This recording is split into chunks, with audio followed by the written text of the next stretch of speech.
Hello, welcome to Baat Pachisi. On Baat Pachisi, we are trying to discuss certain very, very important issues of current concern, like the so-called divide between South India and North India.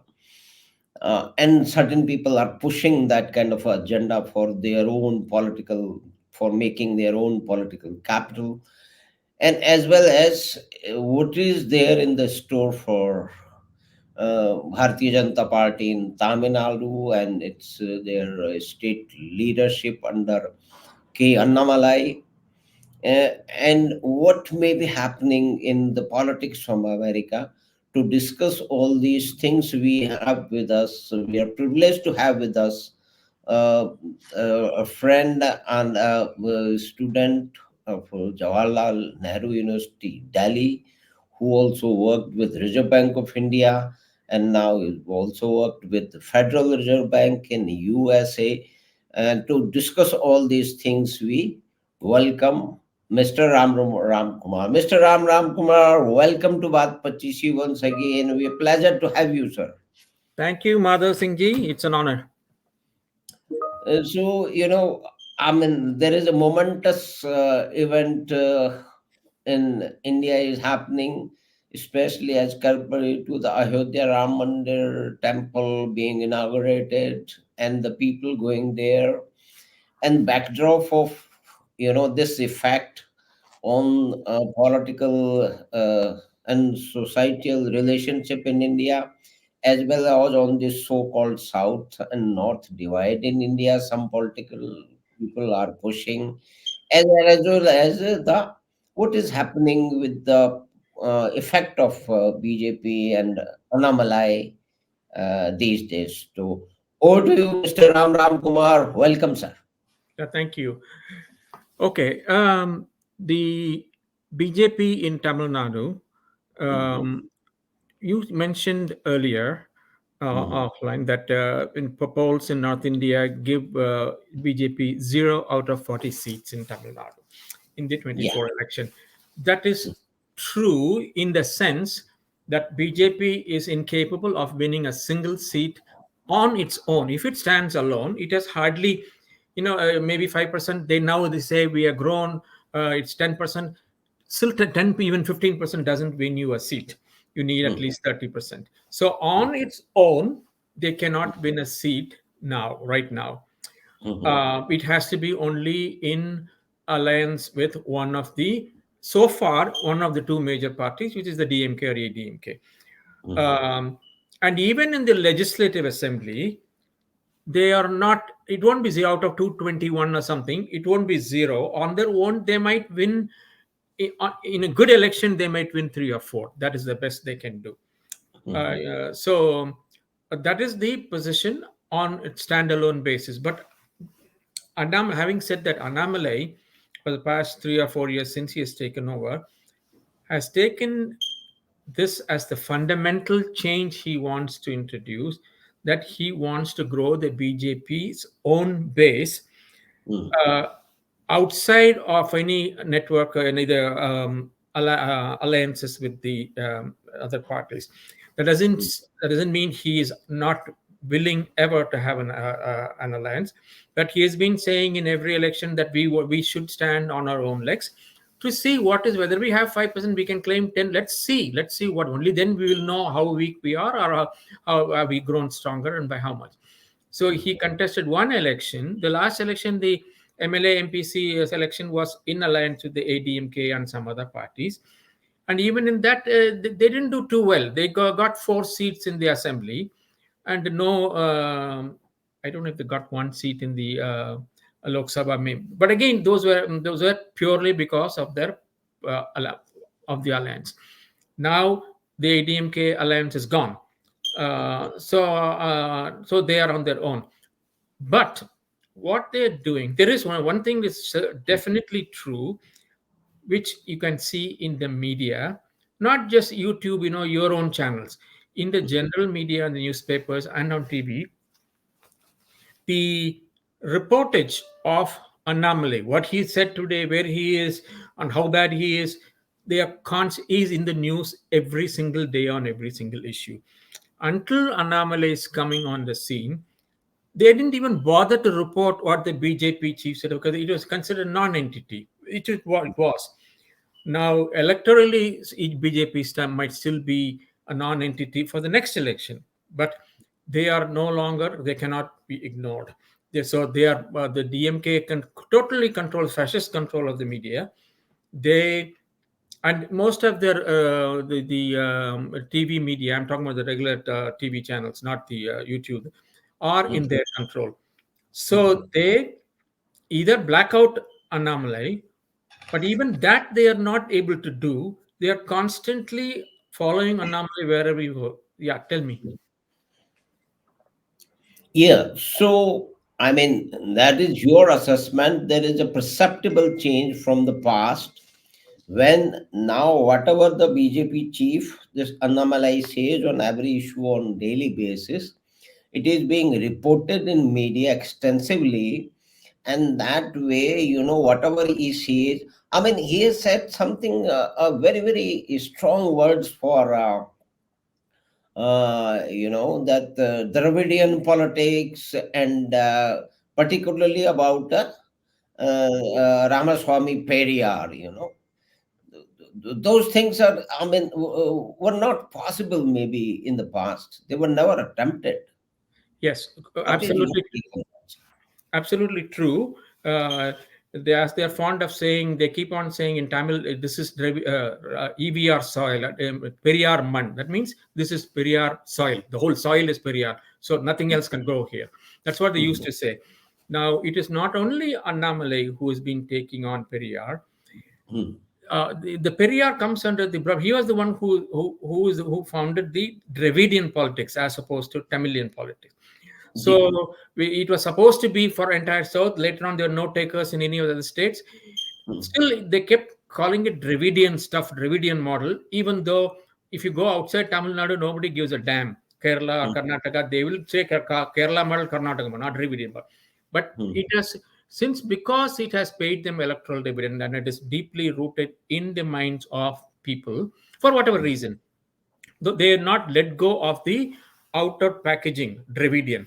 Now, it is not just Annamalai. There are two other differences besides Annamalai taking them on. There are other parties now. There is one you may not know. It's a smaller party, but they're very vocal and they have a very good following among the youth, which is Mhm. called Nam Tamil, which is a parochial. It says Tamil Nadu is for Tamilians. Only a Tamilian should be chief minister, and we should not allow North Indians to come and we should not give them. They are not saying we want to. Get rid of them. They say, come and work here, do business here, but you should not be. You will never become chief. We will never allow you to become a chief minister. You be one of the minister, and you have your business. And then they say, which is even worse, all the of late the past for several 10 years, a lot of workers from Bihar and the UP and Nepal come here, say by all means come, but do not give them ration cards or voting rights, even if they live here for 10 years, because then they will vote BJP government into power and they will take power from Tamilians. Bihar will start ruling, Bihar North Indians will start ruling.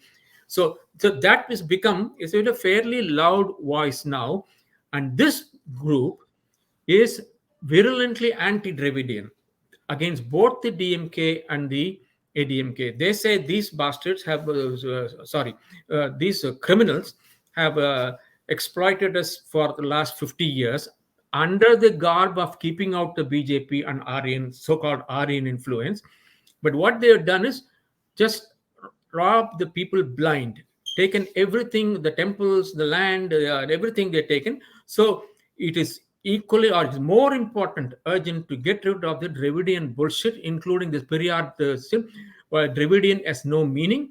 Periyar, what Dravidian was nonsense. It is only Tamilian. And he said, they say the same thing that which I just did. Nobody buys the Dravidian stuff in Kerala, Tamil. Why do you keep saying Dravidian? What is it, Dravidian? Then why do you call yourself Tamil Nadu? Call yourself Dravidian Nadu. So they say that all this is bullshit. It should go. Now, the reason I'm saying that there is a strong there is a strong opposition to DMK and AD, but they are not very electorally strong. They had 4 or 5% sometime. And there's another. So DMK, the BJP is gaining traction, or I should say, the anti-Dravidian sentiment is also gaining traction. These are on parallel tracks. Both mean the same thing so far, to a large extent. And just today or yesterday, which you may not know, there is an actor called Rajinikanth. This Yeah, was yeah. the Yeah. Rajinikanth is an old guy, but there is a new Mhm. guy called Vijay who's hardly 50 years old. He is one of the one of the top two or three very popular, especially in the rural areas. His father is a Christian, I think, but his mother is a Tamilian, I mean a Mhm. Hindu, and he wears kumkum and all that. Now, he has been speculating, he has been kind of hinting that I want to enter politics. He has so far kept out of any significant or outward alignment with DMK or ADMK. Even though whoever is in power, he will issue some statements against any what is it, NEET exam or something, just for Mhm. public consumption, to keep the government unhappy, so that they allow the films to be screened and released and all that. Mhm. So yesterday, he has said, I am forming a party, and he has announced the name of the party. And he said, Mhm. 2024, I will not contest, but Mhm. 26, the assembly, I will contest. And it's a fairly done deal. So as of today, he said, I got a few films on hand. I'll finish and come. Now, Tamil Nadu being a film star crazy thing, he has he has his extensive uh, Rasigar Mandam, which means his what is the right term for Rasigar? His fans Fans. association. That is a Mhm. major source of politicking, building political support. It started with MGR. MGR Mhm. had that, and that was even more powerful than the DMK district offices. That Mhm. is what propelled him to power. And then everybody has the Rasigan Mandam or fans, but MGR's was, even today MGR fans will kill for MGR. That is how fanatic they are. Now he has announced it. So this guy, if he announces the fact that he is going to contest in 26, it will have an impact on the 2024 election also. Even though he may not contest himself, his party won't, but that will be on the minds of the voters. Now, in the other thing is the DMK, the BJP, what now they are doing is being widely reported now. They are trying to build a third alliance, which excludes the DMK and the ADMK. And there are some parties which, for various reasons, which are now within the DMK alliance, may switch over. Of course, all money will change hands, and all those things are there. And Yeah, also, yeah. the danda of ET, not EDs, and also several of these fellows are all involved in cases corruption. So the Mhm. combination of a carrot and the stick, he may form a third alliance, which will, and many of them are really, and also there is also a genuine revulsion towards the DMK's corruption. And what you must have heard about the DMK files that Annamalai released. Yeah, yeah. He released one, two, and three. Now, what has done? The corruption has been going on 50 years, and I think we touched on this last time. Yeah. Every time, one, it's always that, A or B. A is in power, then they lose power. The B comes to power, and immediately they will file 50 cases against all the ministers. Yeah. Yeah. None of them will see the light of day. It is Yeah. just public consumption, because they are all from the same swamp, as Kamraj Mhm. very put it once. He said DMK, ADMK, no, they're all the same people, the same thugs, which is true. So all the ADMK fellows are having been in the DMK, and they keep going back and forth. They come here, they go there. It is the same group. They will never see anything to fruition in the term in the sense of filing charges, prosecuting it, and following it in courts, and getting the sending them to prison. That has never happened. Yeah, tell me. So, Mr. Ram Ramkumar, you Mm. touched upon a subject which is generally, I think, is unknown in North India. That the North Indians who went to Tamil Nadu, Mhm. or for whether they are workers from Bihar or UP, Eastern UP, as Mm. they go, Mm. For whatever reason, basically, the lack of law and order and the employment opportunities, Correct. so it was prevalent to Tamil Nadu particularly. Mm. And there were definitely so many, artisans and small businessmen from places like Rajasthan, lots of them are there in Tamil Nadu or South India. So you Yes. mean to say most of them were not giving a voter card, identity card, or ration card? They were discriminated in this way. That if that is true, it is not generally known to people generally. No, I'm not saying they were not. I'm saying this party of Tamil, Nam Tamil, we are Tamilians. That's what it Mhm. translates into. They are saying that they should not be given any of these things. But I don't think that now they are being denied either ration cards or voting rights. Mhm. I'm not sure, but I'm definitely ration cards are being given. But that was another reason why these fellows they're saying, when Modi said one ration card, now in the olden days, I don't know if it's still the case. You try, Mhm. you move, you change house from Karol Bagh to Connaught Place. You have to surrender your ration card here and go there and register afresh and get a new ration card. Yeah, yeah. That used to be the case. So now, but Modi, I don't know if I don't think it's been one ration card. You get a ration card anywhere in India. That's good for to go to any ration shop anywhere in the country. They are opposed to Yeah. that for this very reason. Has that been introduced? I don't know.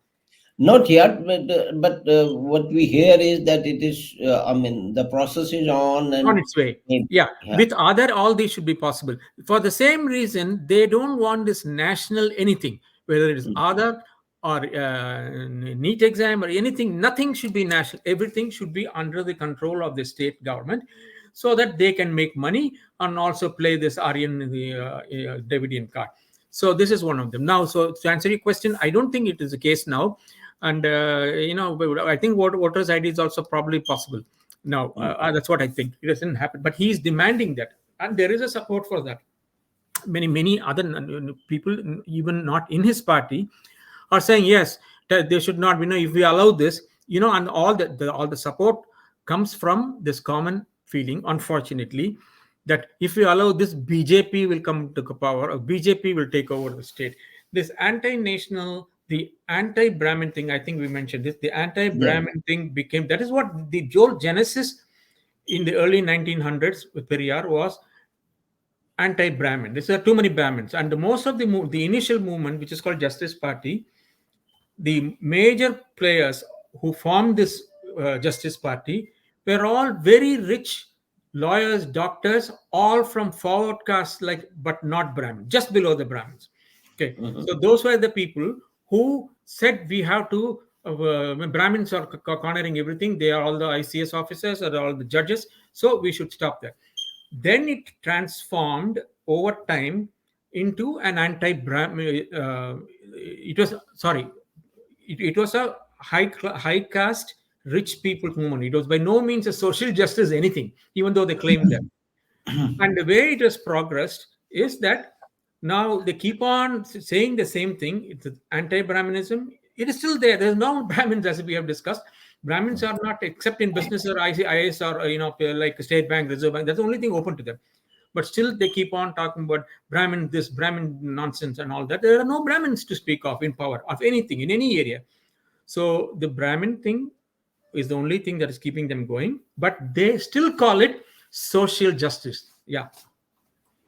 So, I mean, this is a very important point. Generally, lately, Dayanidhi Maran, the son of Stalin, who made that kind of a statement that we will, finish Yes.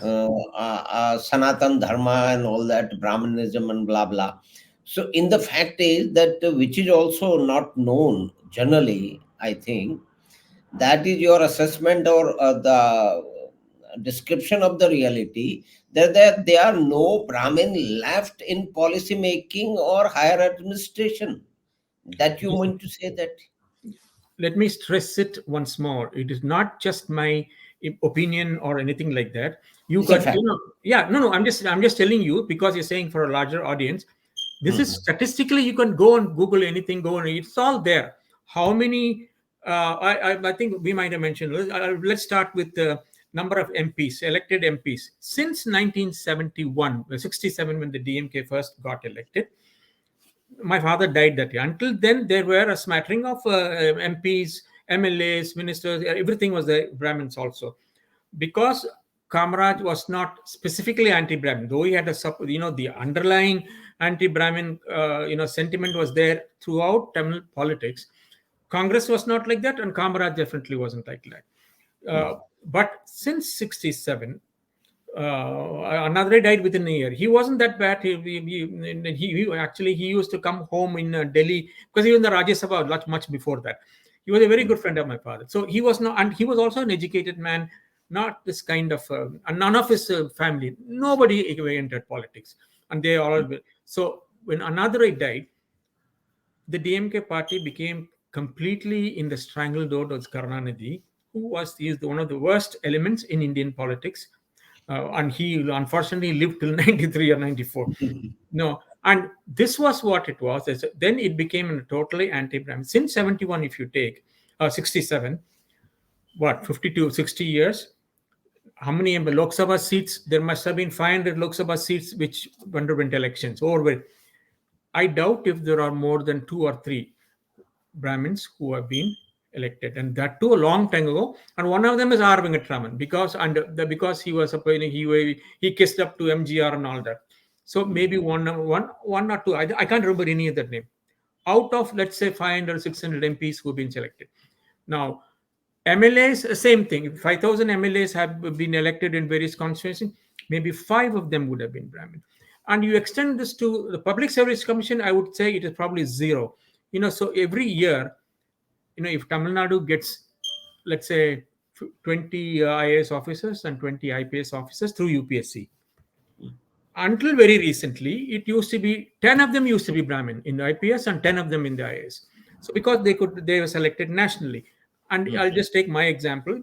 If you take State Bank or Reserve Bank and Bhopal Circle, when the year I joined, some 20 people were allotted to Bhopal Circle.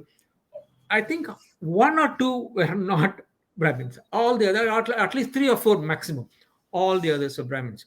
The percentage of Brahmins in the population has always been 3%, something like that. So they all came through open competition. Once that was gone, and the DMK came to power, they got 0 in everything, and they'll not take anybody. I tried to get in medical. My father had got medical admissions for so many people. I could not get medical admission, and I did not get into. They did not even give me a BA seat in a Chutia college. That is how bad it has been. Now I'm talking about 71 when I tried to enter college. This is much worse. And every day on the street or everywhere in the public, in media, you can call Brahmins by any name. You have this law. What is this SC/ST law? Something. If you call anyone by caste derogatory something, there is a law, right? Whatever it's called, I forget what the name of that. That is not applicable. You can call Brahmins anything. Or you can call them snakes, you can call them prostitutes. Brahmin women are called prostitutes. Brahmin women are all very loose character. That you hear on TV channels all the time. Nothing happens. Anyway, so enough said. So that is how bad it is in Brahmin. But then again, as I said, you can go to any site and statistically you can see all this. And I'm sure somebody has compiled all this. So they're not a factor at all. It's not just they are a power factor. The only Brahmins you find in many of them have migrated like me, but there are many others who are still there. But it is a struggle, Himalayan struggle, to get school admission, college admission, a job, unless they compete nationally. Otherwise, they don't stand a chance in life in anything. So that is a fact. Okay, so I mean, this kind of a scenario where the Brahmins and other high caste have not been selected they could not enter the political space like MPs or MLAs to become ministers, and whatsoever IPS, IAS from Brahmin and other caste are there through the national level, Let on me the make state one level small correction. bureaucracy. One small correction. It's not the Brahmins or other high caste. That is the fundamental difference. This applies only to Brahmins.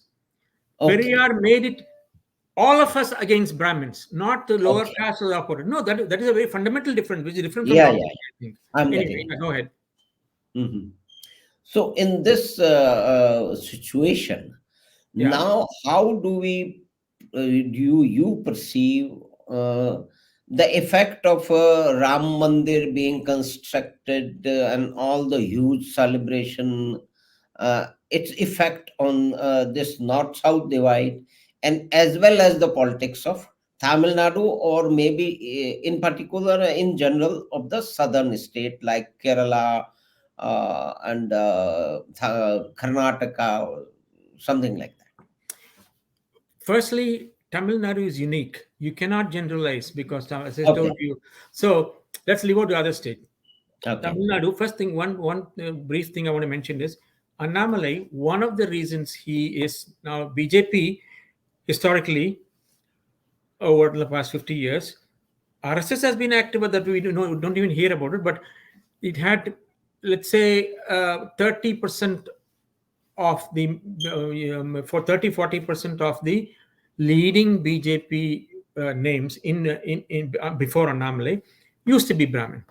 Now, after Annamalai came, the he is number one. This all these matter. He Mhm. is a non-Brahmin. He's a high Gounder is a high caste. They are supposed right below the Brahmin. They're very rich, influential people. Mhm. From so he's a Gounder. So it doesn't matter. He's a forward caste. He's not Brahmin. So he's one box just checked, and he's Mhm. very dark complexioned. Funny as it may sound, that again is a big thing factor in his favor. So they always associate Brahminness with fairness, with good looks, and with studies and good-looking women. Now, that is what they say. And then they hate the Brahmins for exactly the same thing, all of which they want to be, but they are not. I'm just generalizing. Don't take me literally. Mhm. But so Annamalai is none of these things.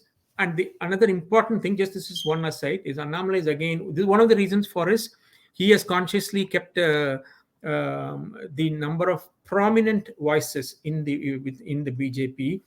Brahmin is kept only a few Brahmins. And he and I know I saw some I know I have some people in my cousin also is a corporation counsel.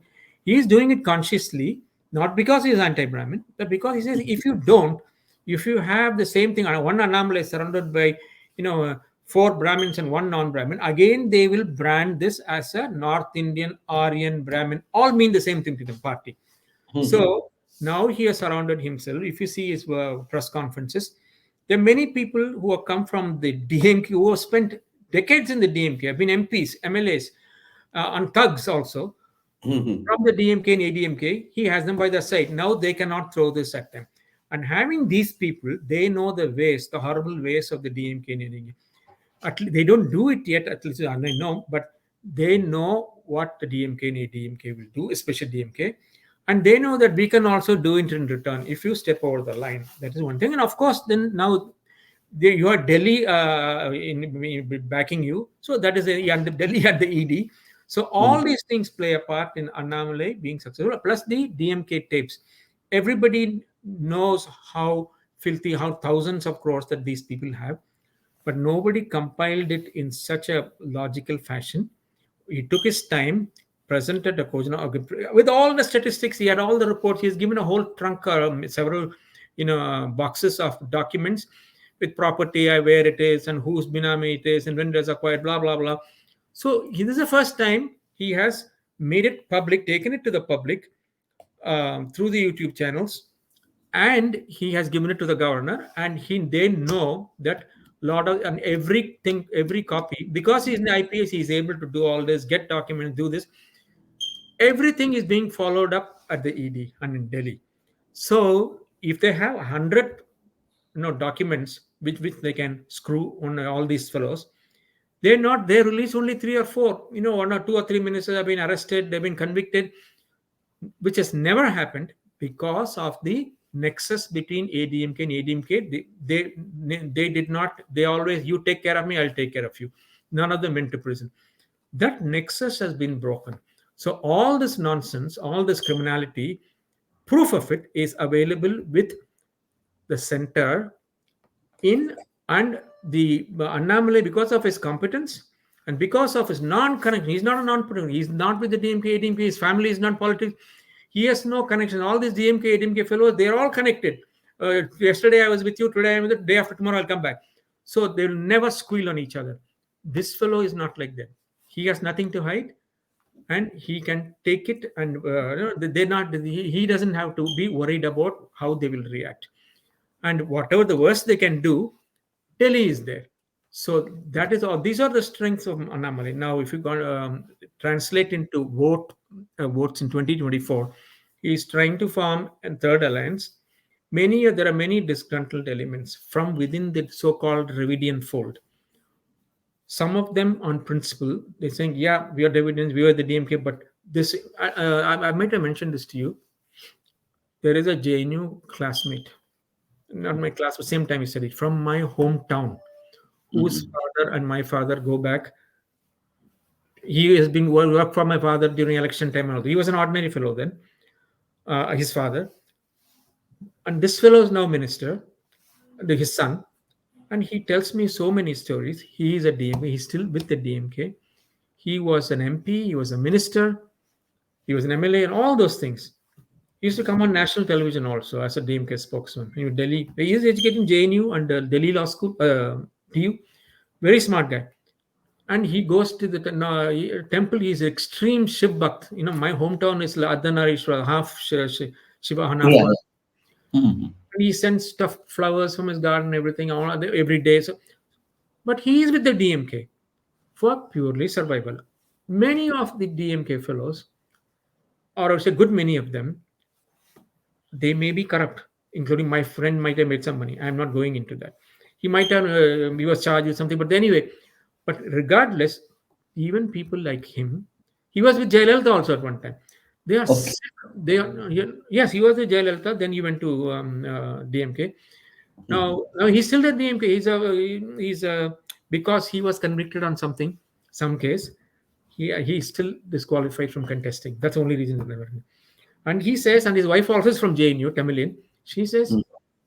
this is the worst thing he has gotten to. No, he can't get out of. He also says, I can't get out. If I get out, I'll have no protection. You have to be with one party or the other. Then I lose all protection. There are many like him, and many of them have come out. They're so disgusted. He also used to tell me, all these young fellows, they are just what this is a phone call that the finance minister recorded. These people have made 30,000 crores in 1 year. They don't know what to do with the money. That's how corrupt they are. Their own finance minister, whose father was a DMK, I think, some minister, chief minister before independence. That guy, he's educated in the US and all that. They made him finance minister, and then he was caught on the phone. I don't know if you remember that. He was caught. Somebody taped the conversation. He was telling somebody else, this is getting out of hand. These fellows, he named Udaynidhi, I think, Udaynidhi and so on. These fellows are so corrupt. They have made 30,000 crores within 1 year. They don't even know where to put the cash. That is how bad it is. And somebody may have recorded it. Obviously, yeah, So you mean to say there are so many people who may not agree with the Dravidian politics or DMK or AIDMK politics, but they are there for their own survival. yes, And exactly, if there and since there was no other options, they are there. So if there is a exactly, third option is opening up, yes, they might change the side, and that will have a telling effect on the outcome if that happens. yes. You mean to say that? Absolutely, absolutely. So it is obviously something like this doesn't happen overnight. You cannot go from having 4 assembly seats to having 120, even one election, even 2 elections. Mm. But the trend can be set. But they have to see once if one of the a third party, which is not DMK, not even comes to power, uh, all the skeletons which have tumbled out of the cupboard because of Annamalai, they'll be hung out in public, and these fellows will be hung out in public. That is how it will be, because there's unbelievable corruption in Tamil Nadu. I don't know if it is anything comparable in your state or anywhere else.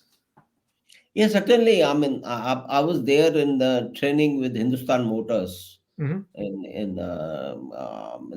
near Madras. Yeah. So I spent some time there, a long time definitely, and I met people. So there, the culture in the Hindustan Motors, the Birla Group company, and my company, which used to be a Birla Group company in Jaipur, that was vastly different, and we saw so many things out there. And there definitely a question mark for the so many industrialized and forward-looking uh, people who are definitely into the deep into the cultural root could tolerate these kind of corrupt fellows. For Bihar, there are so many regions one can understand, but for a forward-looking, educated, so it is strange. But you say that that's the effect of Periyar effect or anti-Brahmanism, which has driven the politics of Tamil Nadu for such a long time, and it might change.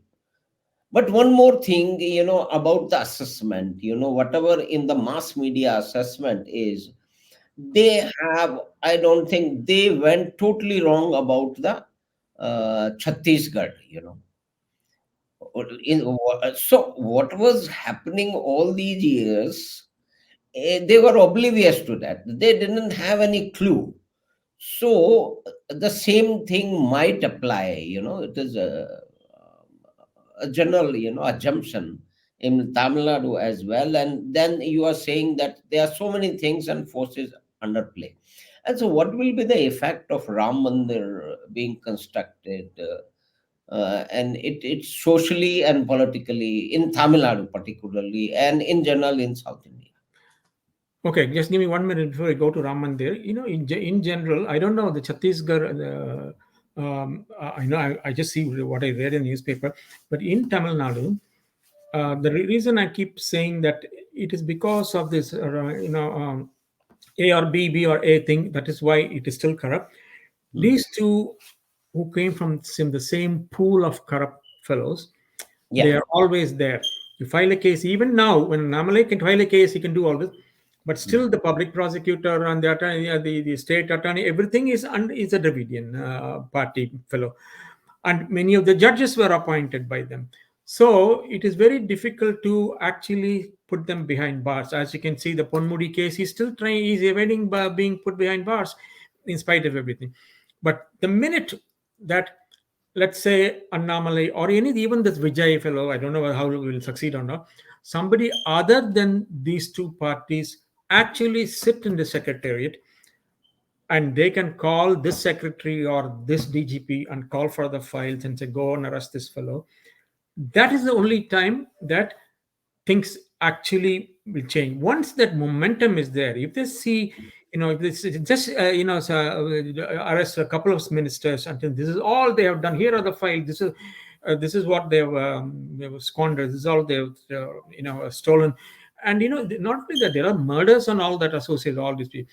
Now once it comes into play, then there will be a deluge of information, because they won't have the network of all the secretariat employees and the police officials and the DVAC department, vigilance department. All of them are their plans, including in the judiciary.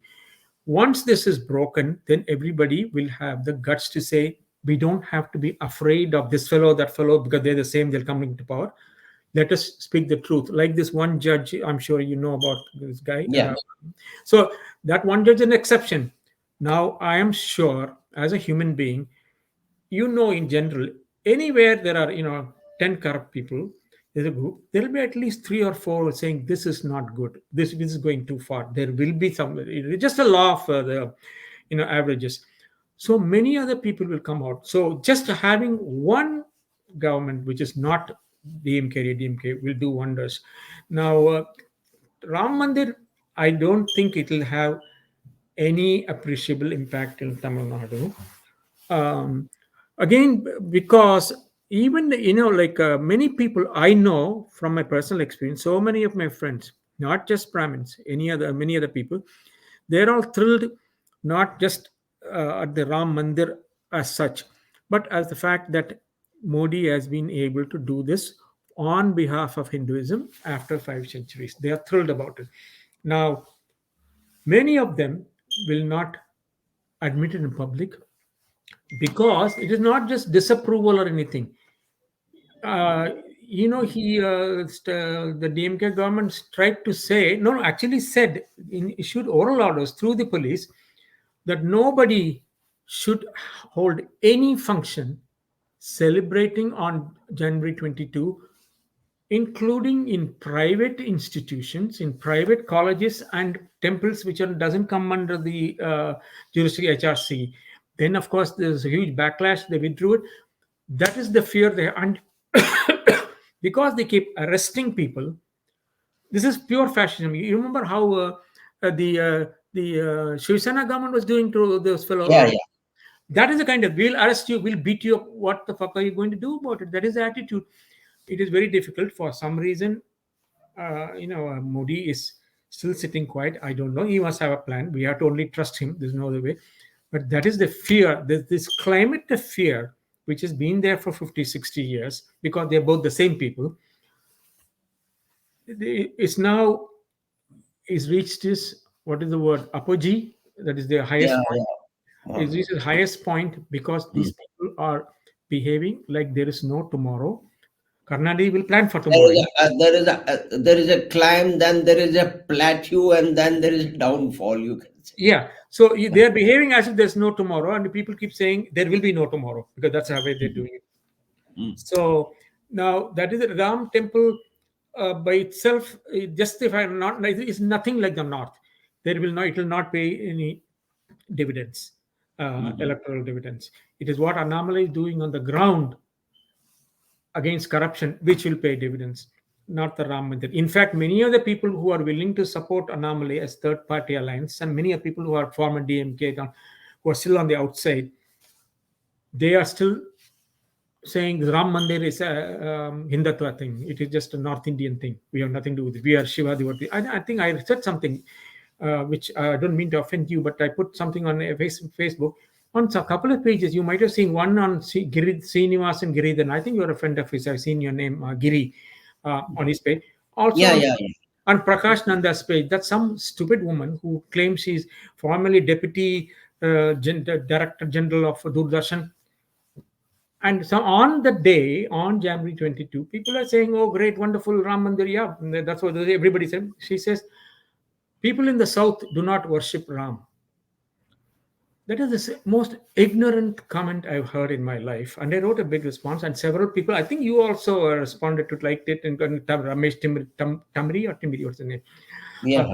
So that is the, again, I don't mean to offend you or North India anything, but there seems to be a lot of ignorance in North India regarding Ram. Ram is ours. South India, Ram is not there. It is like I told you. My name is Ramkumar. My wife is Kaushalya. Yeah, Setu Raman, Pattabhiraman. Where did those names come from? These names. Yeah, for centuries. Ramaswamy Iyengar. I mean, Exactly, Ramaswamy, not Iyengar, Ramaswamy, E.V. Ramaswamy. So Yeah. this Ram thing, and there are Ram temples, and every home has a Ram calendar. And to say that Ram is not worshipped, the only Krishna is worshipped, it's a very ignorant statement. But unfortunately, I don't think she meant any malice. It is just ignorance, and she refused to even acknowledge it. Acknowledge my response. I didn't say anything offensive. I said I told you all these things. All these things are there. Of course, he is worshipped. Yes, there are more Shiva temples and Murugan temples, and all the politicians, they will keep saying, most of them will claim, our religion is not Hinduism, or many of them say it's Shaivism. What do you mean by the Shankara was a Shaivite and a Hindu and everything at the same time? These are not distinct things. And the whole of India is, like, why did he establish mutts all on four corners? And so on. And Rameshwaram, where Modi came, that is century. Rameshwaram, I mean, it's Ram name is there. Not only name, the belief is Ram came to worship in Rameshwaram. And he's supposed to have worshipped in Sri Rangam. You don't have to take it literally, but all these, even if they are folk belief, it comes from somewhere. Yeah. So anyway, but that being said, it won't pay any electoral. You can't go on an election meeting. It won't buy you any vote saying that we open Ram temple. No, you say he gave built bathrooms. You say he did this. They will respond. And so many schemes. I can't remember all those schemes. Or so the Muslim women, the talak thing he abolished. that will Yes. find some resonance among Muslims, but not the Ram temple. That is a fact, because it is not just a north versus south. It is just the Ram is not the same as a Shaivite temple in the south. And the politicians have made it like that. Even though for people like me, it's all the same. It's just go, whether you go and stand there, it doesn't matter. And somebody on Giri's page said, I cannot relate to this murti at all because it is dark and Dravidian looking. You when what a stupid, you may feel it, I understand. Okay, you are used to feeling a fair looking Ram and a fair looking Sita and all that. That's fine, but it is ignorant to say it in public. Yes, you were used to certain things, and it's understandable, but to come out and say I can't relate to this Ram Murthy. So the whole nation, Modi has spent 500 years built this temple, and you're talking about the color of the Murti. And if Modi can worship there and consecrate it, you want your own calendar, okay, worship your own calendar, don't go to the temple, that's fine. Anyway, that's the so I'm surprised sometimes at the ignorance. And as I said there also in my response, yeah, there are South Indian like fools who come to and speak in parliament that against North Indians, or North Indians are cow piss drinkers and all that nonsense they talk. But you don't do the same thing. There are stupid people there, so you don't have to respond with your own stupidity, at least not openly. uh, Anyway, so where were we? So okay, no, we discussed about the Tamil Nadu politics, anti-Brahmanism, and in effect and possible associates of Annamalai who might change the electoral scenario. And now we can, with your permission, move to America. So the elections are also due, and November. there is an Indian name. So, what is your assessment? What's happening there? If you can summarize it. I will give you my opinion. First, I have to preface it with a disclaimer or a thing. I think you are a supporter of Trump, and almost all my JNU friends are strong supporters of Trump. I am alone. So, what I might say something about Trump, I'll say it openly. So Okay. you shouldn't be personally offended, even No, though no, you. no, no, not at all. That is Okay. your opinion. But Yeah, Trump. The first thing is, will he get elected again as president? It is not impossible. It is a possibility. I won't say it's a strong possibility, but it is a possibility, which even that possibility is such a draconian thing, in my opinion, for America to do. Because, firstly, the most important reason not to elect him is what he did on January 7th, 2021. He had his people invade the capital, and then two police officers killed, and they set up a place to hang Vice President Trump, not Trump, Pence, who has been loyal to him for 4 years, for no other reason than he said, I cannot stop certification. That is a procedure he has to sign off. Certification of Biden, there is the constitution, I'm bound to certify, therefore I will do it. For that, they almost hanged him. Now, something like this, on a monstrosity of this scale, should disqualify him. He should be in prison, if you ask me. But it's okay, the constitution, something, blah blah blah, fine. But to re-elect him as president with more than 50%, 51% of the vote, that's unthinkable. I'm truly shocked that in America that it is even a possibility. The same, I keep talking, I don't no longer tell people, but I think the same analogy. Modi, 10 years, for 25 years, he has been elected continuously for elected office, as chief minister and prime minister, and his majority keeps increasing. And they still fools talk about AVM. Without, in 2014, who was in the 10 years, the UPA was in power. So what AVM was, EVM, sorry. What EVM was, who manipulated the EVMs? He got he got a majority. So there was no manipulation. Or if he did Manmohan Singh fix the EVMs to vote Modi? Still people talk about that bullshit. Now in India, fortunately so far, neither Rahul or anybody else who was talking about the EVM and nonsense invaded Parliament House, Lok Sabha, and tried to kill Modi or the president or a speaker. Nothing. That didn't happen. That's one good thing. Indians buy our nature is, our fiber is not violence. In violence might happen, but in America, that fiber is there, especially a strong rightist faction. And the second part of it is, after that, he should not have been allowed to remain free, but he still might be president. And he is still, even I think 2 to 3 days ago, he said he he will impose martial law in the US if he becomes president, if necessary. Now, even if you think, if you necessary, anybody will do all those things. That's a different matter. Do you say that when you're contesting for election that I impose martial law? You don't. When he's doing all those things and 1,000 other things, people are still supporting him. I don't know why. The one reason that he might be elected president is a problem with the US election process, where unlike in India, it is not as if to be nominated in India. For nomination for Lok Sabha, for contesting election comes from the party, uh, and the prime, they all get together and elect the prime minister once they get a majority. Here, to be elected president, you have to get the nomination approved or elected from each state, and then they all get together and nominate him nationally for to stand as the Republican nominee. But this process at the state level is so dominated by the, yeah, I'm sure you heard of the word primaries and all that. So we don't have that system. We don't have primaries. We don't have elections locally in Chennai and Coimbatore to say Modi. We want Modi as a candidate. It happens later. The MPs get here at every stage. Primaries he has to win at the state level, and those are it's not a general election. It is only Republican Party registered members who elect that. And who are the most active? It is like the SFI. The most active, committed, or you can say fanatic people are the people who are all the time doing this, spend all the time doing this, and they dominate.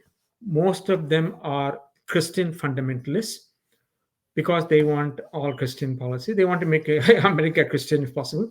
And their job, the judges and the Supreme Court should all be rightist, against abortion, against immigrants, everything. Now, these fellows dominate. So, this kind of a small number, see, the Republic, if a state has, I'm just giving, are you with me so far? Hello? Oh, okay. If there are, let us, if you just take one example, let's say there are 1,000,000 Republican Party members, registered members in California. Now, the population of California might be 30-40 million. Registered members will probably be even less than 1 million. It will be 500,000. Out of which you might say 50 or 60,000 will be, like in India, all the most actually who are totally committed all the time in politics, attending every meeting, every demonstration. This 50-60,000 people in California will decide who the candidate will be. And they are the most violent, most vocal. And just like in cities, like you and me, we may not go even for the voting election, because who wants to go, who wants to stand in line, then there will be riots. But these people, most of them now carry guns also. These are the people who go and vote and decide Trump will be our nominee in California. So like that in 50 states, they decide, and then he becomes the nominee.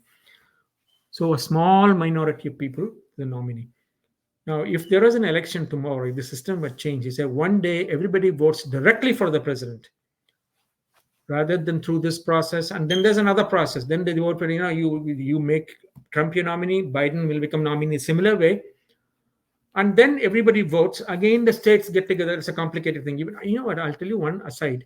Again, without any being offended, almost every friend of mine on Facebook, I've not spoken to you, we have not exchanged any views on that, including Rajiv Lochan, who is so intelligent and so well informed. He is so good. And Akshay Bakaya, who is also very intelligent, all those things. Both of them had said the same thing, which was 100% wrong, because they don't know. Now, both of them said, oh, in the US, people don't elect the president. The US people, citizens don't elect the president. It's the states which elect the president. Absolutely wrong. And I explained to then Bakaya, this was 2 3 years ago. Oh no, my friend in the US told me. I said, I don't care about your friend. I will tell you how it is done. And I explained to him and gave him links, which told him it is not, it is actually who votes on election day. November 16th, I vote, everybody votes, and they're all tabulated. And in some way, they decide who their state team should be to go and elect the president in Washington. So it is not direct. It's not, they don't count all the votes in the US one day and say, okay, 100 people voted for Trump, 105 for Biden, so Biden wins. It doesn't happen that way. But what determines who the president is based on the vote of each single person on one day in one poll. So to say that people don't elect the president, yes, people do, but not directly. That's all it means. And just like if we say people don't elect the prime minister, technically you're right, but then we vote for Lok Sabha MPs who then elect the prime minister based on majority. So people do elect the Modi is a people's prime minister. Anyway, yeah, go ahead. I can't hear you. Sorry. Yeah. Yeah. This is a very, very interesting, differentiation. That these parties, primaries, both the parties, Republicans and the Democrats, their most active members, maybe 50,000 out of a million or 100,000 out of a million, decide who will be the candidate from their city or municipality for a Republican as well as a Democrat candidate. So that's how the candidate for both the parties are decided. But actually, the everybody in the general election votes, whether they are hardcore Republican, neutral, or hardcore Democrat. So this is the inter-party, election system, which Correct. is non-existent in India. In Correct. India, a coterie decides who will be fighting for what number of seats, and then the general people, there are general elections. So there is Correct. a primary difference. That's a party thing and the general election. I mean, this is an inner party democracy or whatever you can say, the maximum number who support somebody in It's when, USA. yeah, no, yes and no. Yes, In India, the Lok Sabha candidates are basically more or less nominated by the high command or whatever you high call it. command, And party high command. Yes, right. yes, So yes, and then they go and elect the prime minister. So it flows that way. Here, yeah. it's not truly in a party democracy, in the Okay. sense because as I said, out of a million, California, in the population of the US is 330 million, or something Mm, like that. The voting public might be 200, 250. I don't remember what it is. But mm. who, there are only two parties. Again, there's only Yeah, the yeah, ARP. And the party's candidates is decided by half a million or 1 million, even 1 million yes, people who yes. are very committed. Just think of the people like the SFI and Yeah, or yeah. who are Very very committed people. Very very committed. committed, loud, and they're willing to do anything, including violence, to Mhm. get their candidate. They decide. They keep pushing their point, so everybody else is blacked out. That is why you find that he will win.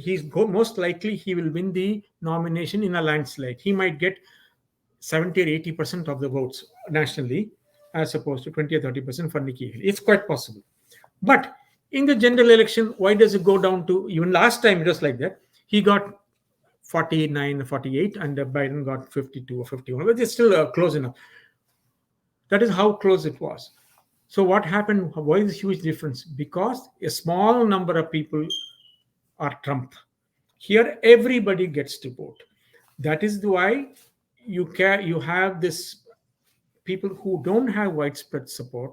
But even allowing for that, I can see in 50% of the vote, nearly half of the people in the US vote for somebody like him.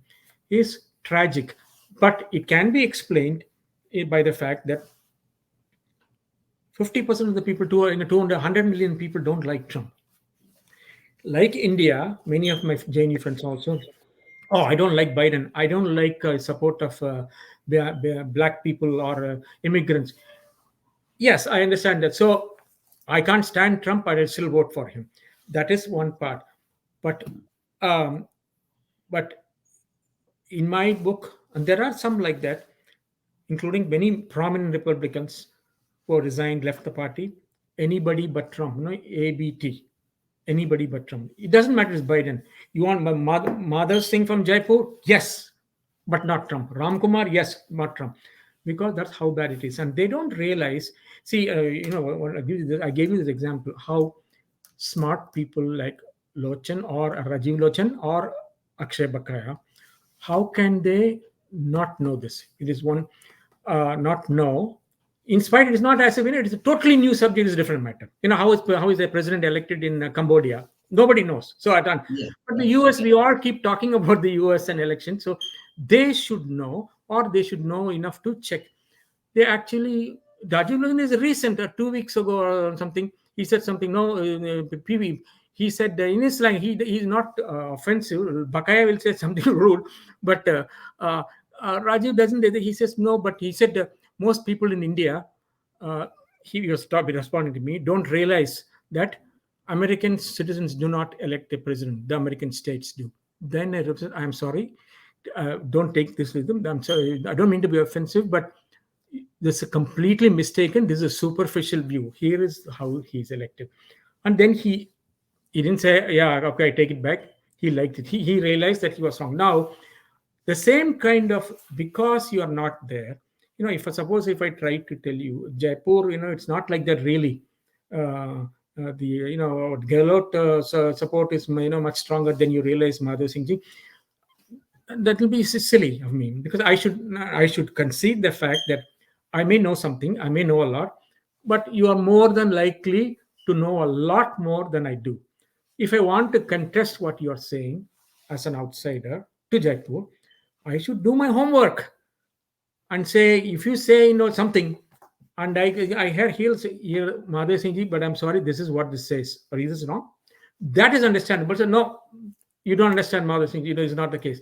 That is what they're doing. That is extends to the no. The reason I'm saying that is not just the election process, which is complicated. Which most, I'll tell you, 80% of Americans cannot explain it. I asked many people. Finally, I gave up. I went on reason. Now I on Google. I researched it. I could figure it out. Otherwise, it's impossible. I asked many people in the Federal Reserve. People who work for me, smart people. They'll say, then they said, it's something like that. I don't know. They really don't know. Now, the same kind of thing, because the distance, the lack of familiarity, you don't know what kind of horrible person Trump is. People don't realize. I am not for Biden. He's too weak. And yes, I don't like his many of his policies. Yes, but then Trump will. This one says he said that many times. I admire the Kim Jong Un, the military parades. I wish, like Russia, I could also be president for the rest of my life, like Putin. How many warnings does he have to give? certainly. One more thing, Mr. Ram Ramkumar. Aman, there has been something to be known, which will be definitely interesting. Vivek Ramaswamy and Nikki Haley, you know, and what happened to them and how relevant they will be in American politics. Vivek has dropped out of the presidential race. You know that, Yeah. or yeah, okay. So but he said then Trump called him. He's a vegetarian and calls him some names, but then, some insulting names. That is typical Trump. He does to everybody. And then the minute he quit the politics, next day Trump said, "Oh, he's going to be a long-time friend. He's going part of our administration, no, part of our group, something like that." That is what, if kissing the ring. You know that, right? In Yeah, mafia, yeah. in mafia thing. So if you go Mm. and kiss the ring, he'll be your friend. The minute you say no, no, no, maybe tomorrow he'll say fuck you. That is the that's the kind of person he is. That's how he fired the FBI director hardly 10 days after he took over, because he called him and said, "Are you with me, or will you be with me no matter what?" And I think the FBI director said, he's a Republican, lifelong Republican. He said, "I will do the right thing." I thought, so he fired him immediately without telling him. He found it while he was delivering some lecture somewhere. That is the kind of person he is.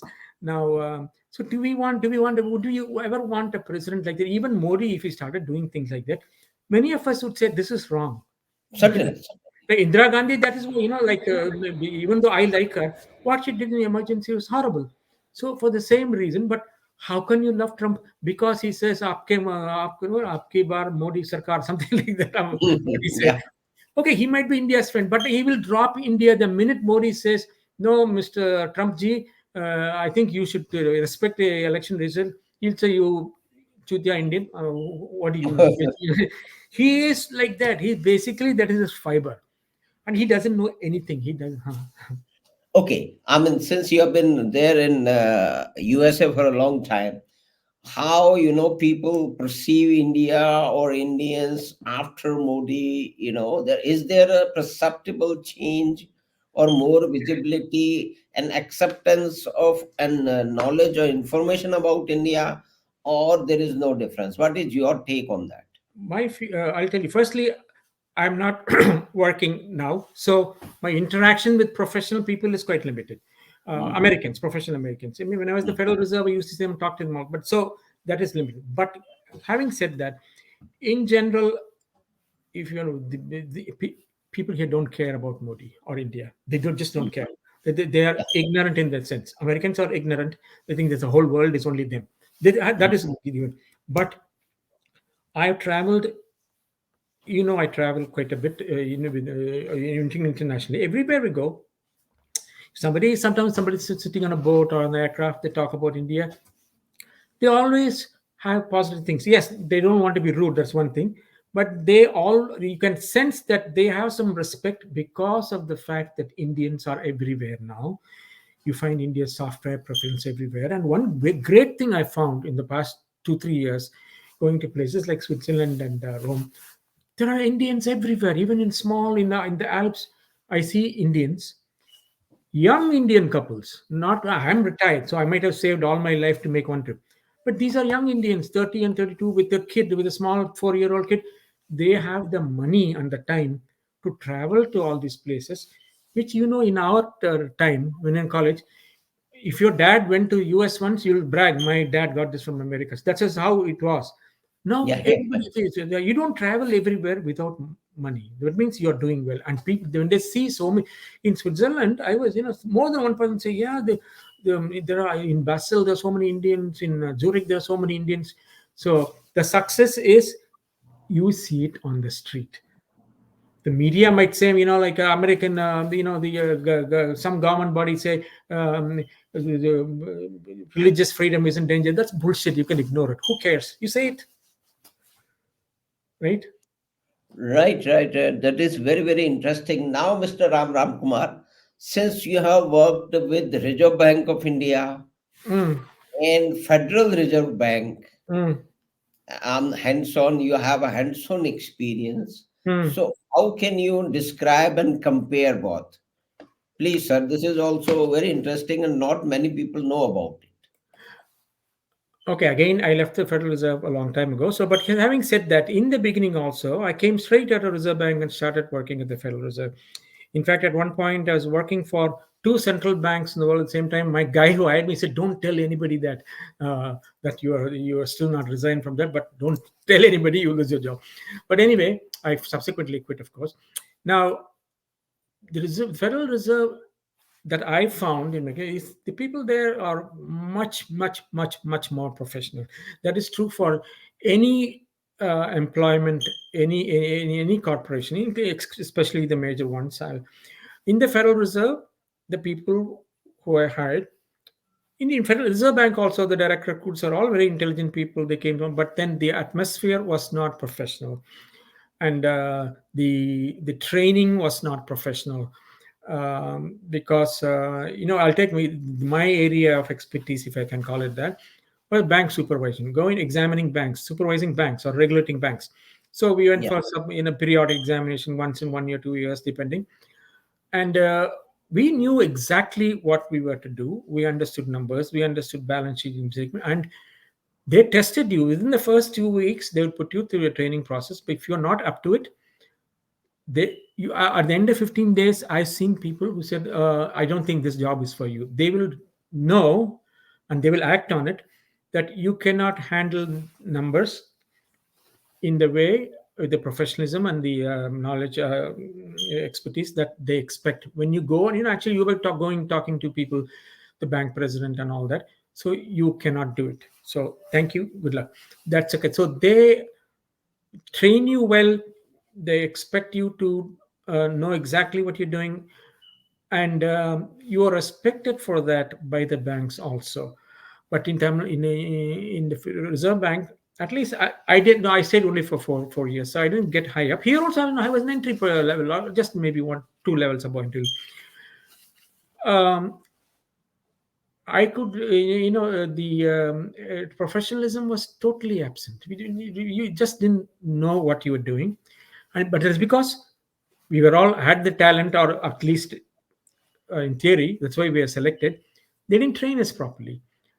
So, and then when you went to the bank, a lot of times they would be trying to bribe you, and all invariably, lunch would be free. I have Yeah. inspected banks where everyone will stay for 2 weeks, every day lunch would be free. And then one in some cooperative bank, on the day you left, you conclude, they'll give you a shirt and a pant and all that. This will never go on here. And even Mm. if there is something like that, you lead a team, you'll say sorry, we can't do it.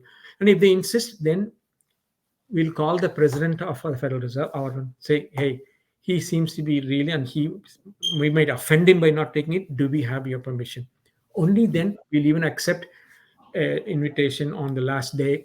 Come and have a drink with us at the club or something like that. Even that doesn't. Okay. Okay. So the professionalism was there. And also, one last thing, the reports that we wrote in terms of asset quality, management, Mm. internal controls, those meant something. Mhm. Firstly, we had to know what we're writing, and and once we tell them, hey, these are the things that you had to work on, and then that, like in the US, you have a rating of 1 to 5. 1 is good, 2 is okay, 3 is satisfactory, 4 is you got to do better, 5 is terrible. We need to monitor your conscience. So those were taken seriously, and those in India, I don't even know because I wasn't I hadn't gotten to that level. Because see, again, all this I learned very soon, within the 1 or 2 years. There I was there for 4 years. I had no clue. Somebody, the Indian thing, put up file, put up. You write something, you put it this officer, and that officer will send to that room. You'll never know what happens to it. Here, you take responsibility. This is a report, and the report, one person will look at it and say, "You do this. What the hell is this? Correct this," and then he'll send it out. Not go through 5 channels. So you took responsibility, and you're expected to take responsibility. Yeah. Yes, yes. So was I mean previously when we're talking, you said there is a culture-wise or training-wise, there is a vast difference between your experience what you had, or most of people had working with the Reserve Bank of India and the Federal Reserve Bank. But there was a one more difference you shared was in India there is only one reserve bank, and then they have their regional offices to take control of supervisory control of their regional all that. But in Federal Reserve Bank it's different. They are more Federal Reserve Bank under one major bank. Can you please explain that? Can you repeat the last part? I mean, in India, there is a Reserve Bank of India, and it has a branches in region, Yeah. and then they have the supervisory, work in all the banks under them. Right. But in Federal Reserve Bank, there is a one Federal Reserve Bank, and then there are more Federal Reserve Banks under them, region-wise or something. Correct. Correct. Correct. In practice, it works more or less like in India. In practice, Yeah, yeah. so at the board, Federal Reserve Board in Washington, that is the main one. There is a bank supervision department that will have a deputy governor in charge. The bank supervision will form all the policies. Like we have circulars and all that. They'll have circulars which will be sent to all the 12 Federal Reserve banks. Okay. So the policies will be the same. You have to have this when account is opened. You have to take care of these things when asset quality, when you're assessing. These are the factors. The same thing will be sent to all the Federal Reserve banks, all the 12. But then each Federal Reserve Bank will again have a BKSNR, Bank Supervision and Regulation Department. It'll be there, and the circulars will be received by them, and then everything we do will have to follow the guidelines in that circular. The only thing is, we follow that, and if there is some issue, we do refer it to the Central Federal Reserve Board in Washington, and it comes back.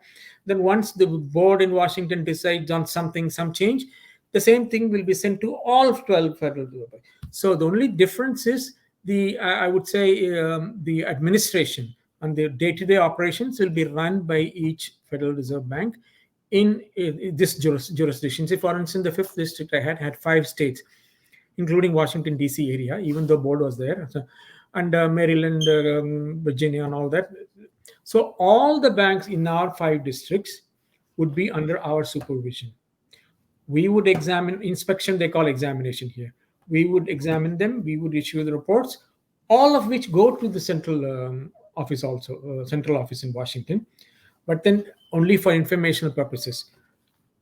We will do the examination, we'll give them a rating, and then we'll say, this is the follow-up, this is what you have to do, come and discuss this, what you're going to do, everything we do. So the day-to-day operations is done by the district president or the district bank, and it has its own president, and the hiring and firing is done right there. And most importantly, there's no transfer. I can't be sent to Guwahati because I pissed off some senior officer. That can't. Okay. That is one big thing. And see, that's one of the reasons I left State Bank. When I was opposed to Bhopal Circle, Ujjain, Gwalior. Frankly, I didn't like being in small town, especially after JNU. I said, I have to get the hell out of here. And unfortunately, I'm not proud of it. I'm just saying, I spent 2 years. I spent 2 years in JNU. That's fine. That's JNU. Most of them are, upper middle class. Everybody speaks English. I never learned any Hindi, except a few words. And I spent 2 years in Madhya Pradesh, Ujjain, Gwalior, and Bhopal. I still didn't learn Hindi because every time somebody would come to the cash, I was in probation. You get sent to different branches for this and that.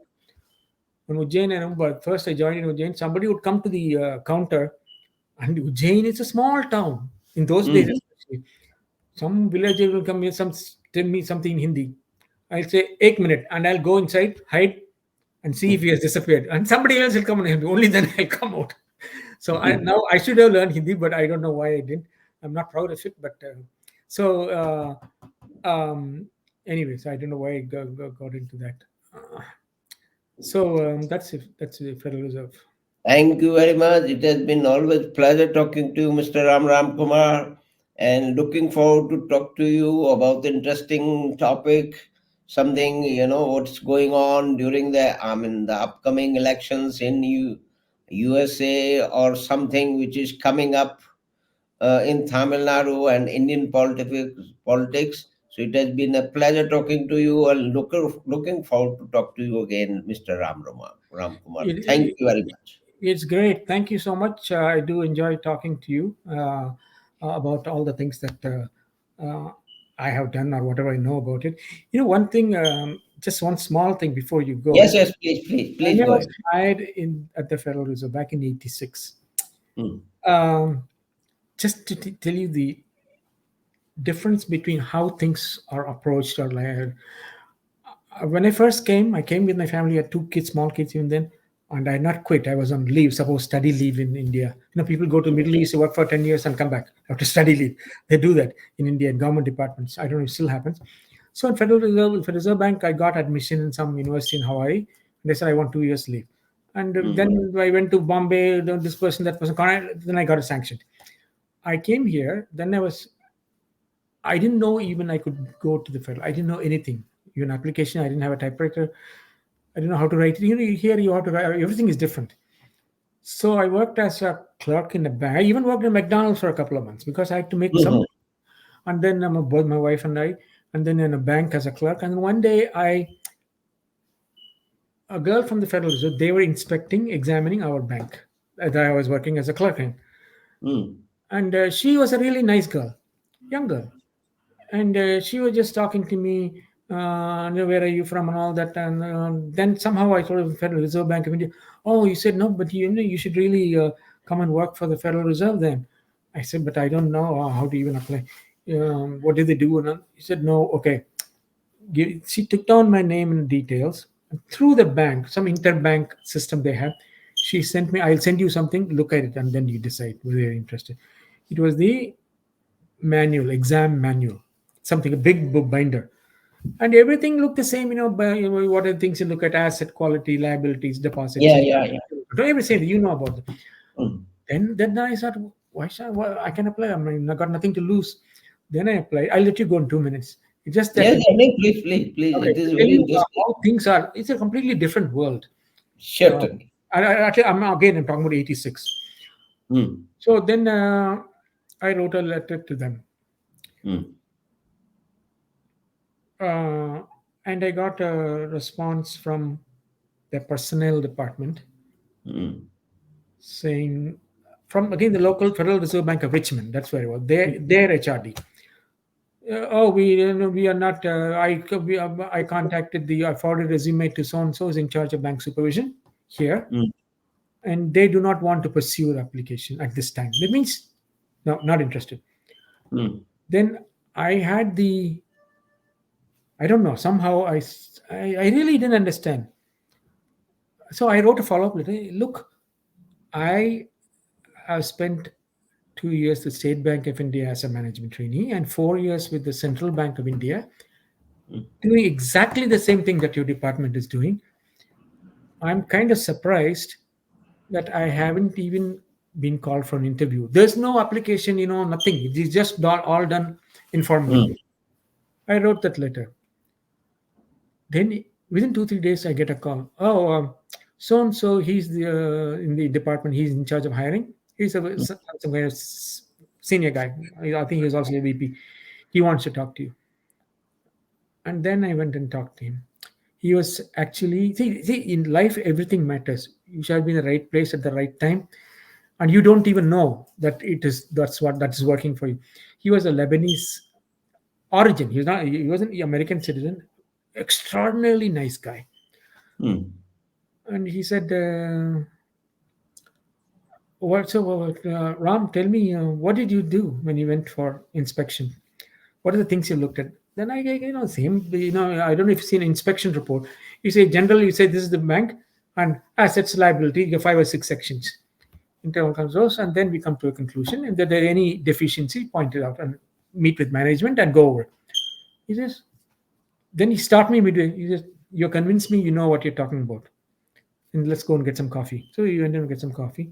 I thought somebody would bring it to me like in Reserve Bank. No, we had to go from a coffee machine. We had to get it, Yeah, including yeah. you also had to get it. Oh. And then they called me with an offer. Mm. And then later, and then in the meantime, before they called me with an offer, I interviewed in the same building. This was like a 12-story building. Mm. In the US, there is a two-tier bank supervision system. The Federal Reserve is the main thing and the prestigious thing. Each state, like going back to what they said, states do elect, states only elect a president, that kind of thing. States have, some say, they have their own banking department, which also parallelly supervises. They go and inspect the banks and do all that. I got saw an advertisement from them. So I responded, and then somebody called me for an interview. That guy, he talked to me, and he said, from the way you describe it, he's the head of that banking. I cannot hire you at this level, the high level is entry level, which is what the Federal Reserve was, for example. Mm. But you are good enough for 2 levels above that. So I'm going to hire you at that. I see. No, this is such a strange thing. Then later on,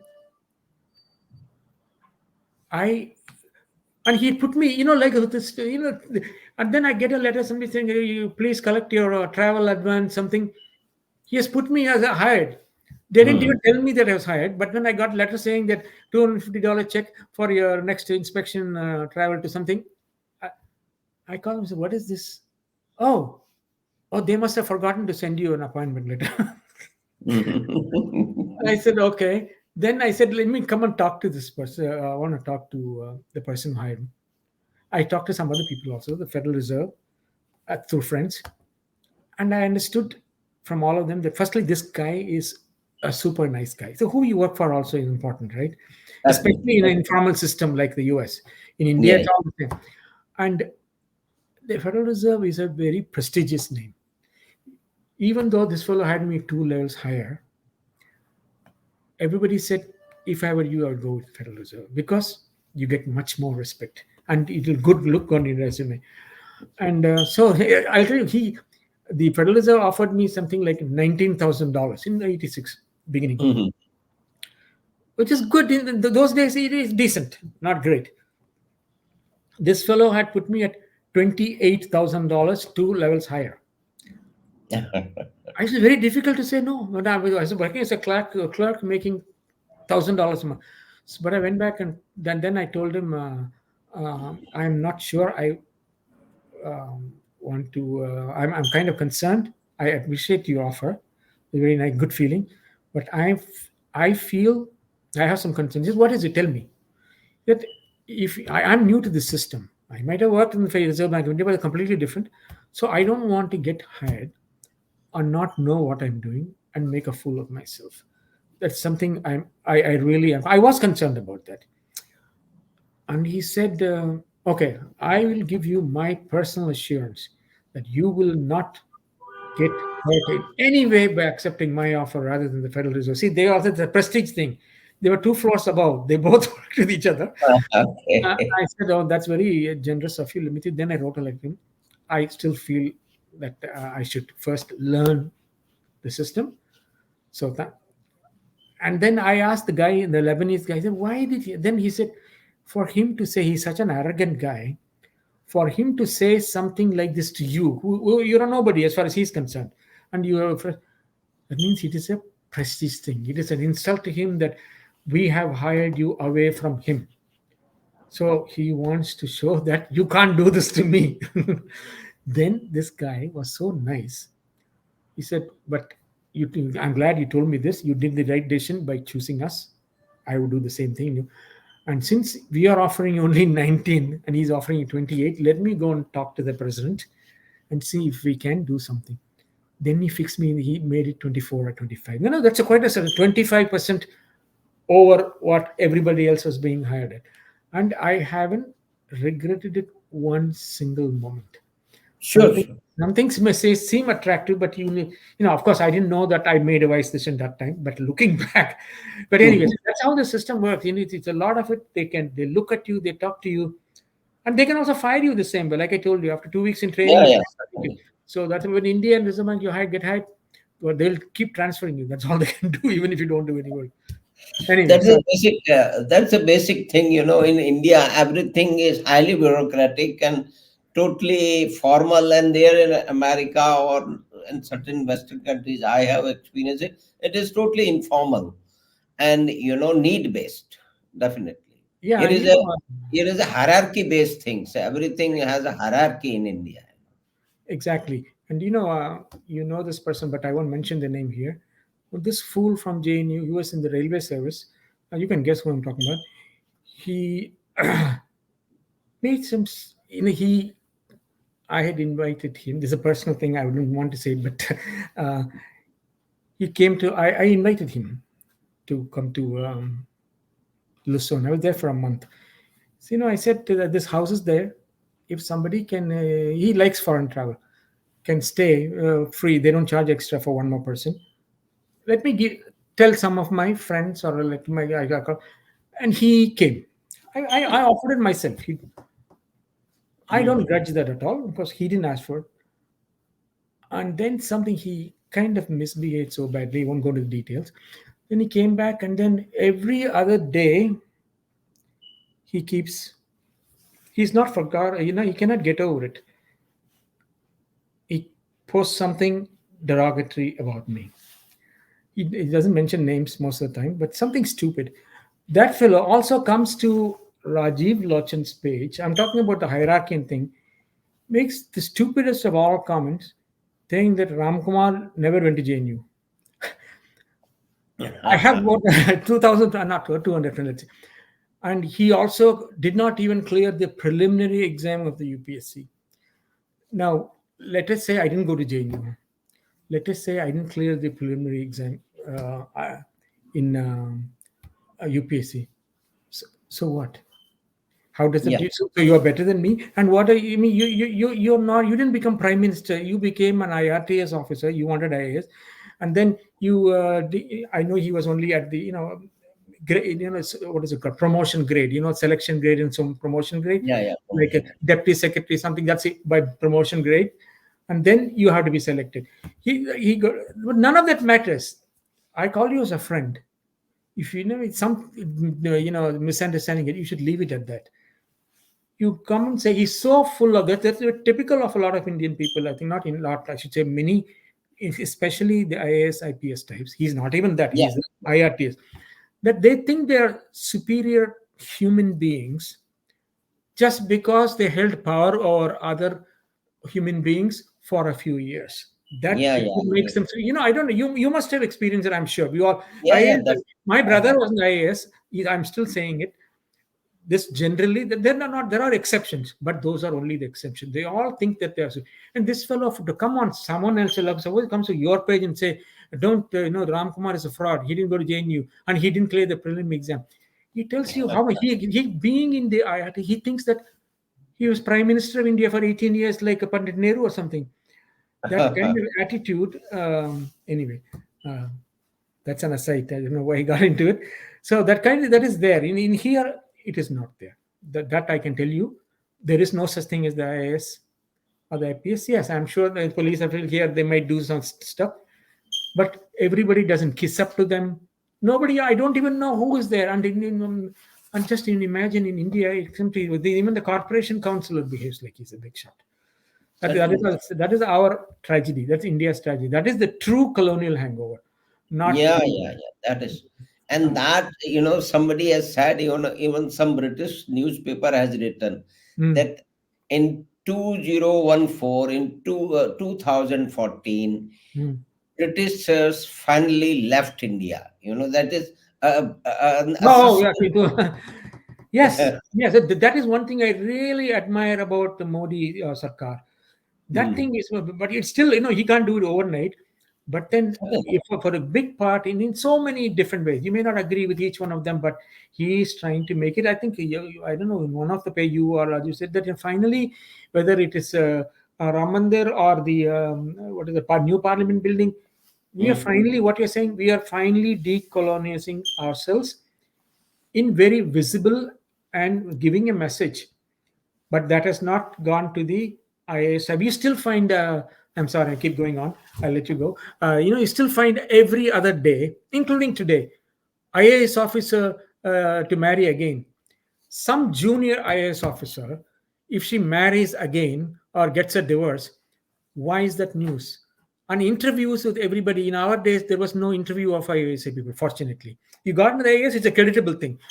Here now, every time the results come out, interview with all the recruits and their fathers and their teachers and their Yeah, neighbors. I mean, wrong kind of a hero worship is being promoted in India. And recently, there is a movie like 12th Fail. Oh yeah, what You is that know, about? that it is about a boy from a small town failing so many times, but eventually become an IAS officer and blah, blah, blah.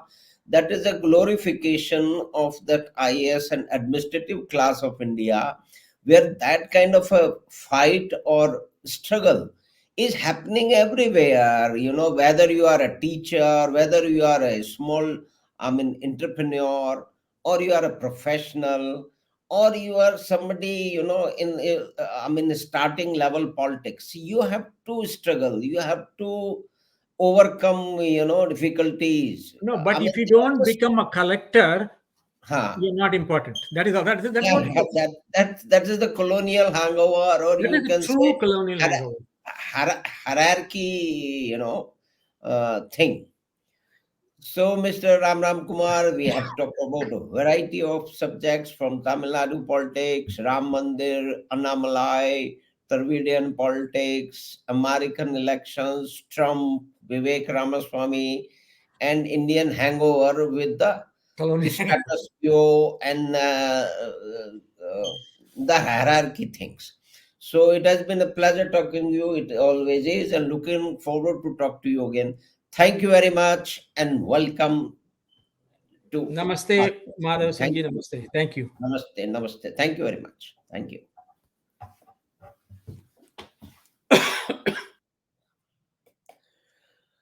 So we were talking to Mr. Ram Ramkumar, who has been a student of Jawaharlal Nehru University, Delhi, and then later he worked with Reserve Bank of India, and he migrated to America and worked in various capacities, and then he worked also for Federal Reserve Bank. So it was a very interesting conversation we had. So thank you very much for watching Matpachisi, and please subscribe and like the program and comment whatever you like to. We'll see you again on the next topic. Thank you. Namaskar.